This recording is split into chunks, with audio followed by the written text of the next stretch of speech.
কি রে হাল্ক, তুই এখানে বসে আছিস? তোর বাবা তো কাল রাত থেকে এখনো বাড়ি ফিরেনি। কি বলছে মা? আমি এখনই যাচ্ছি বাবাকে আনতে। আরে বাবা কোথায় গেল এত রাতে? নাকি বাবার কিছু হয়েছে? যদি আমার বাবার কিছু হয় তাহলে পুরো পৃথিবী আমি ধ্বংস করে দিব।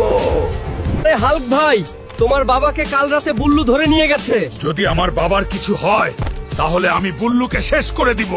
আরে বুল্লু, তুই আমার বাবাকে ছেড়ে দে। তোর বাবা আমার কাছ থেকে 1,00,000 টাকা নিয়েছিল, এখনো দেয়নি, তাই বেঁধে রেখেছি। বাবা হাল্ক, আমাকে মাফ করে দে। তোর বোনের বিয়ের জন্য আমি 1,00,000 টাকা নিয়েছিলাম, আমাকে এখান থেকে নিয়ে যা। এরা খুব খারাপ লোক। এখন 1,00,000 টাকা আমি কোথায় পাবো? কোনো কাজ করলেও তো কেউ দিবে না। বাবার এক বন্ধু লালু ভাইয়ের কাছে গিয়ে দেখি।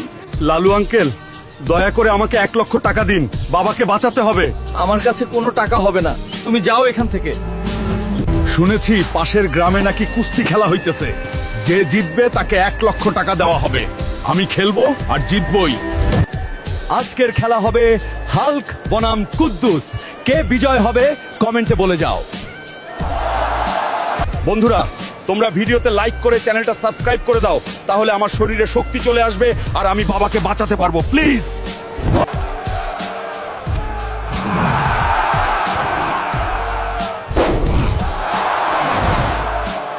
এই নিয়ে বুল্লু 1,00,000 টাকা। এবার তুই আমার বাবাকে ছেড়ে দে, আর কোনোদিন আমার বাবার গায়ে হাত দিলে তোকে শেষ করে দিব।